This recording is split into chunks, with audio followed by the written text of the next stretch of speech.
ہفتے کے دن سے لے کے آج تک پوری دنیا ایک فلکس میں ہے. ہفتے کو تاریخ رقم ہوئی جب ایک طرف اسرائیل امریکہ کی جنگ چل رہی تھی ایران کے ساتھ، اور ایران اور امریکہ جو 5 دہائیوں سے ایک دوسرے سے بات نہیں کر رہے تھے، ان کو پاکستان نے ایک کمرے میں بٹھا دیا. 5 دہائیوں کے بعد ہاتھ بھی ملائے انہوں نے، پھر تمام بات چیت بھی شروع ہوئی. اس سے پہلے 72 میں پاکستان نے پھر امریکہ پہ ایک احسان کیا تھا جب اس وقت رچرڈ نکسن کو خفیہ طور پہ چائنا ملاقات کروائی تھی. اس سے پہلے چائنا اور امریکہ 20 سال سے 2 دہائیوں سے ایک دوسرے کے بالکل خلاف، جس کو کہتے ہیں تلواریں سیدھی کر کے بیٹھے ہوئے تھے. اور لگتا یہ تھا کہ اب ایک اور تاریخ لکھی جائے گی، اور وہ تھا کہ اگلے 48 گھنٹے کے اندر ایک بہت بڑا ایک ایگریمنٹ، کم از کم outline of an agreement ہو بھی گیا تھا، طے ہو جائے گا اور امن آ جائے گا دنیا میں. پھر کچھ آخری 1-2 گھنٹے میں چیزیں ہوئیں، اور اس کے بعد پھر ہم جو چیزیں دیکھ رہے ہیں جو ہو رہی ہیں اس کی میں کچھ ڈیٹیلز ابھی آپ سے شیئر کروں گا. لیکن لیٹسٹ پھر کیا ہوا؟ کل ڈونلڈ ٹرمپ نے اناؤنس کر دیا کہ جی ہم بلاکیڈ کریں گے. اس میں بھی 3 سٹیٹمنٹس آئیں. پہلے آئی کہ کوئی شپ گزرے نہیں سکتی جو اندر جائے گی، اندر والوں جانے نہیں دیں گے، باہر کسی کو آنے نہیں دیں گے. پھر ہوا کہ نہیں، ہم ان کشتیوں کو روکیں گے کہ جو ٹول دے کے آئی ہیں ایران کو، بیکاز ایران بدماشی سے پیسے لے رہا ہے، تو یہ ٹیکس دے کے جو آئے گا ہم اس کی کشتیاں روک لیں گے. پھر سینٹکام نے کلیئر کیا، جو ان کی سینٹرل ملٹری کمانڈ ہے، انہوں نے کہا کہ جی پریزیڈنٹ نے آرڈر دیا ہے اور اب ہم صرف ان تمام کشتیوں کو جانے سے بھی روکیں گے اور آنے پہ بھی روک لیں گے جو کسی بھی ایرانین بندرگاہ پہ جائیں گی. اس کے جواب میں بڑا سخت جواب آ گیا ہے. وہاں کے ڈیفنس منسٹر نے بھی کہا ہے کہ اگر یہ ہوگا اور ہماری کسی پورٹ کو نقصان پہنچا تو گلف کی کوئی پورٹ محفوظ نہیں رہے گی. اگر ان کی نیوی کی شپس آئیں گی مائن کلیئرنگ یا کسی کام کے لیے ہرمز میں، تو پھر اس پہ کلیش ہوگا. چائنا نے بھی بڑی سخت بیان دے دیے ہیں، وہ بھی کھل کے آ گئے ہیں کہ بھائی اپنی لڑائی، آپ کے پاس نہ پاور ہے، نہ آپ کے پاس سینکشن ہے، نہ انٹرنیشنل لا کہتا ہے کس قانون کے تحت آپ شپس روکیں گے، خاص طور پہ ہماری. اور چائنا اس لیے بہت امپورٹنٹ ہے کہ ایران کا 90 سے 95% تیل چائنا ہی خریدتا ہے، اور چائنا کی اس وقت مڈل ایسٹ کے اندر $315 بلین سے زیادہ ان کا ٹریڈ والیوم ہے، امریکہ سے 4 گنا زیادہ. یہ تو ہے ریالٹی. جتنے سیکیورٹی ایکسپرٹس ہیں، جتنے اس وقت اینالسٹ ہیں جو اس پہ کامنٹ کر رہے ہیں، لکھ رہے ہیں، وہ سب کہتے ہیں کہ ٹرمپ کے پاس آپشن کوئی نہیں ہے کہ یہ جنگ دوبارہ شروع کرنے کا. اور یہ اس نے ایک پریشر ٹیکٹک کیا ہے، بیکاز ایک اندازے کے مطابق اگر ٹرمپ بالکل ٹریڈ روک دیتا ہے ایران کی، نہ امپورٹ یا ایکسپورٹ، تو وہ تقریباً اس کو کوئی 45-46 کروڑ ڈالر روزانہ کا نقصان پہنچ سکتا ہے. یہ ایک اسسمنٹ ہے ان کی. لیکن کیا یہ امپلیمنٹ کر پائے گا؟ ٹرمپ نے یہ بھی اناؤنس کیا کہ میرے ساتھ دنیا کے باقی ممالک اس بلاکیڈ میں شامل ہوں گے. کوئی نہیں آیا، بلکہ برٹن نے، UK نے اور فرانس نے تو اوپنلی انکار بھی کر دیا.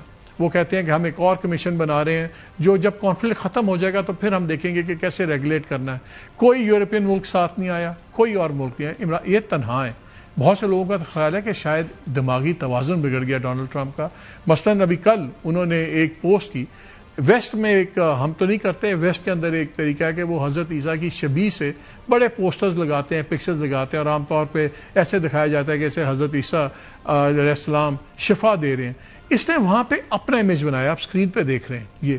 اور تو اور جب کیتھولک کمیونٹی کے پوپ نے یہ کہا کہ جنگ نہیں ہونی چاہیے، لبنان میں بھی بند کرو، یہاں بھی بند کرو، تو یہ پوپ کو بھی سیدھے ہو گئے.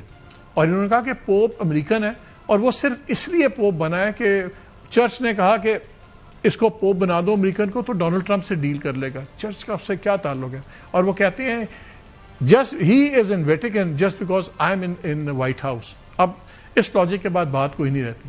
اب آ جاتے ہیں to the most serious subject کہ اب یہ ہوا کیا اور ہو کیا رہا ہے.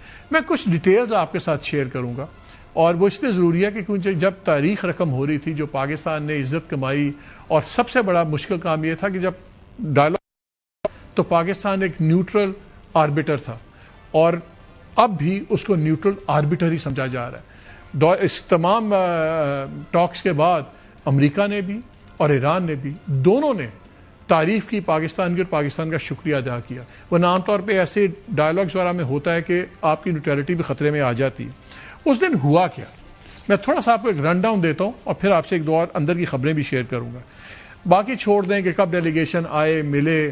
جب JD وینس بھی آئے تو ان کی بھی پاکستان کی ایک اہم شخصیت کے ساتھ ایئرپورٹ پہ بھی 1 to 1 کوئی ملاقات چلی, سب کچھ ہوا. ایک پہلے میں آپ سے خبر شیئر کروں کہ یہ جمعے کو آنا شروع ہوئے, ایرانین ڈیلیگیشن بھی وہ جمعے اور ہفتے کی صبح کے درمیان میں جے ڈی وینس پہنچے. لیکن میری اطلاع یہ ہے کہ جمعرات کی شب کو ایران کی ایک اور بھی بہت اہم شخصیت پاکستان آئی تھی اور کچھ امپورٹنٹ باتیں کر کے وہ واپس چلے گئے. یہ اتنا سینسٹیو ایشو تھا, اور میں اس دن کا آپ کو رن ڈاؤن دیتا ہوں. یہ جو 21 گھنٹے کی بات ہوتی ہے, یہ ایکچولی تو تقریباً 14-15 گھنٹے بنتے ہیں, لیکن اگر آپ پری اینڈ پوسٹ بھی دیکھ لیں تو اتنا ہی ٹائم بن جاتا ہے. جب لنچ کے بعد یہ میٹنگ شروع ہوئی, یہ بیسکلی 4 ادوار میں تھی, 4 پارٹس میں ٹاک چلی. 2 بجے سے 4:30 بجے یہ انڈائریکٹ ٹاکس تھیں. اس وقت دونوں کے ٹیکسٹ تھے, دونوں کے جو بھی بریفز تھیں, پیپرز تھیں, وہ پاکستانی جو ہم آربیٹرز تھے یہ ایکسچینج کرتے رہے. ان کی بات ان کے پاس, ان کا جواب ان کے پاس. یہ پہلے سیشن میں یہ چلا. 4:45 پہ یہ اگری ہو گیا کہ اب ہم اکٹھے بیٹھتے ہیں, اور اس کے بعد 4:45 کے قریب پھر بات یہ پھر that was the first time جب جے ڈی وینس کی ملاقات ہوئی ان کے ڈیلیگیشن کی, ایرانین ڈیلیگیشن سے. بڑا انہوں نے گرم جوشی سے ہاتھ ملائے, اور پھر اس کو سب نے نوٹ کیا کہ بڑی پازیٹیوٹی سے ہوا ہے. 6:45 کے قریب پہلی بریک ہوئی, یہ مغرب کی نماز کی بریک تھی. پھر 7 بجے دوسرا راؤنڈ شروع ہوا. اس میں بھی اور ڈرافٹ چینج ہوئے, ایکسچینج وغیرہ ہوئے, اور اس میں سے کچھ ڈرافٹس پھر جو ورکنگ گروپ ساتھ آئے ہوئے تھے دونوں کے ڈیلیگیشن کے, کچھ ڈرافٹس ان کے پاس چلے گئے تاکہ وہ اس پہ ٹیکنیکل کام کریں. پھر 8 بجے کھانے کی بریک ہو گئی. 9 بجے تھرڈ اور ایک لارجر براڈر راؤنڈ آف ٹاکس ہوئی.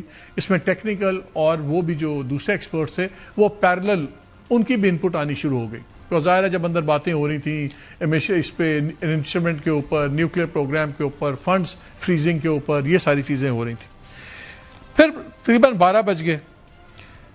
1 بجے کے قریب ایک بریک ہوتی ہے, اور اس میں دونوں ڈیلیگیشنز کا بتایا گیا کہ انہوں نے کافی اپنے کسی نے تہران فون کر رہا ہے, کوئی واشنگٹن فون کر رہا ہے, اور کافی باتیں چیتیں ہوئی. ان دا مین ٹائم کچھ ڈرافٹس بھی ایکسچینج ہوئے. 2 بجے رات کے صبح کے 2 کہہ لیں آپ شروع ہو گئی رات کے, یہ فائنل راؤنڈ شروع ہو گیا. یہ چلا کوئی 3 گھنٹے 40 منٹ. لیکن اس میں انٹرسٹنگ چیز کیا ہوئی, جب یہ راؤنڈ چلا تو تقریباً 4:50 کے قریب فجر کے لیے ایک بریک لی گئی. سب نے فجر کی نماز پڑھنی تھی, وہ سب کچھ ہوا. اس ٹائم پہ دیکھا گیا کہ میرے سورس کے مطابق جو کشنر تھے داماد ڈونلڈ ٹرمپ کے, انہوں نے ایک لمبی ٹیلی فون کال کی, اور کوئی 10-15 منٹ کی کال وال تھی. اس کے بعد یہ ٹاکس شروع ہو گئیں, کوئی 5-5:15 دوبارہ شروع ہو گئیں, اور یہ 40 منٹ کی کالز تھیں. یہ راؤنڈ تھا. اس راؤنڈ کے درمیان میں پریس کو یہ بھی انفارم کیا گیا کہ سنڈے کو بھی دور چلے گا. یہ اس راؤنڈ سے پہلے, اس راؤنڈ شروع ہونے سے پہلے ایک اطلاع دی گئی اراؤنڈ 5 بجے کے قریب کہ سنڈے کو ایک راؤنڈ چلے گا. لیکن پھر اچانک جب یہ راؤنڈ ختم ہوا 40 منٹ کے بعد, اچانک پھر بتایا گیا کہ یہ کشنر صاحب جو ہیں جے ڈی وینس, یہ آ کے پریس کو ایک اسٹیٹمنٹ دیں گے, اور پھر وہ ایئرپورٹ پہ واپس جا رہے ہیں. کیا اس کال تھی, کس کو تھی, نوبڈی نوز. سو یہ ایک انٹرسٹنگ ایک ڈیولپمنٹ ہوئی.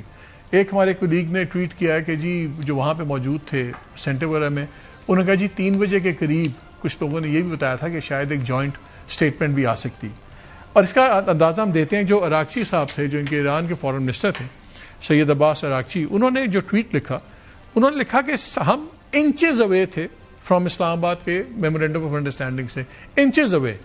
پھر اچانک ہم نے دیکھا we encountered maximalism, shifting goal post and blockade, کہ اچانک ہمیں پھر چیزیں بدلنی شروع ہو گئیں کہ یہ چیزیں بھی ڈال دو, یہ چیزیں بھی ڈال دو. مطالبات بڑھتے گئے, چیزیں سب تو ہوتی گئیں. 2-3 اصل سٹیکلر تھے. ہم نے پہلے بھی پروگرام جو آپ سے شیئر کیا تھا کہ کب فنڈز ریلیز ہوں گے.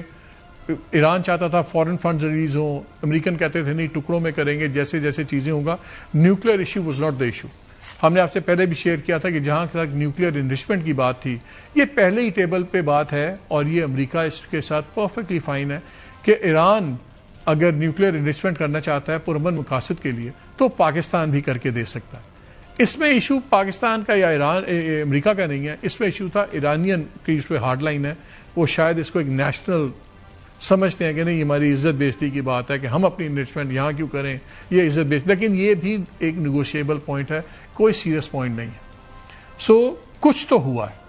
اور جب ہم نے اب ایکسس کی خبر آئی ہے, اس میں جو کیبنٹ کو بریفنگ دے رہے ہیں اپنا نیتن یاہو, وہ اپنی کیبنٹ کو کیا بتاتا ہے؟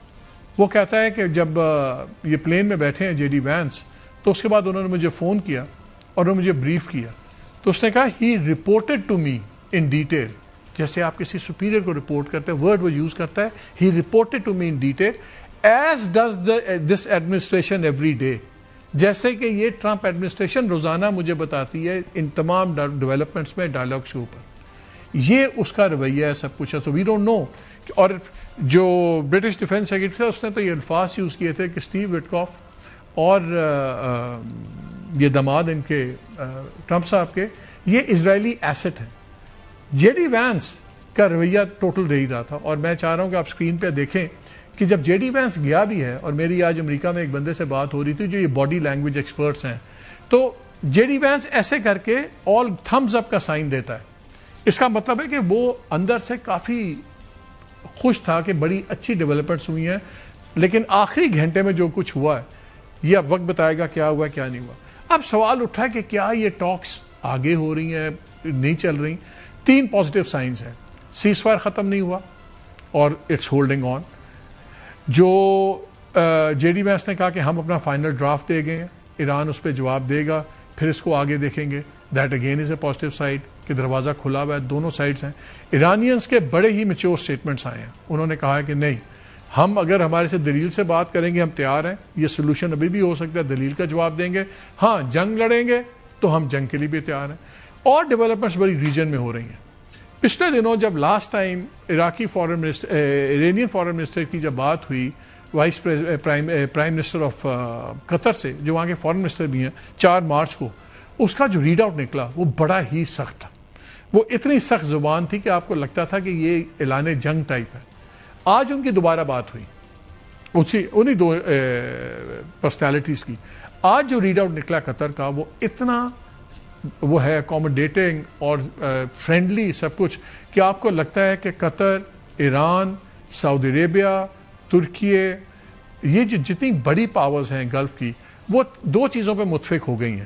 ایک تو یہ کہ بلاکیٹ کوئی بھی نہ کرے, ایران بھی بلاکیٹ نہ کرے, امریکہ تو بالکل ہی نہ کرے, اور دوسرا ہم نے کو ایگزسٹ کر کے ڈائلاگ کے ذریعے اس کا سلوشن نکالنا ہے. سو ٹرمپ پہ 3 گنا کے پریشرز ہیں. کوئی یورپین ان کے ساتھ نہیں ہے, کوئی ان کا ایلائے ان بڑے عرب ممالک میں سے کوئی ان کے ساتھ نہیں ہے. تو یہ بلاکیٹ کیا رزلٹ دے گا؟ سوال یہ اٹھتا ہے کہ یہ ٹاکس آنے والے کچھ دنوں میں ہمیں پازیٹیو خبریں ملیں گی, یا خدا نخواستہ کوئی الٹی بات بھی ہو سکتی ہے.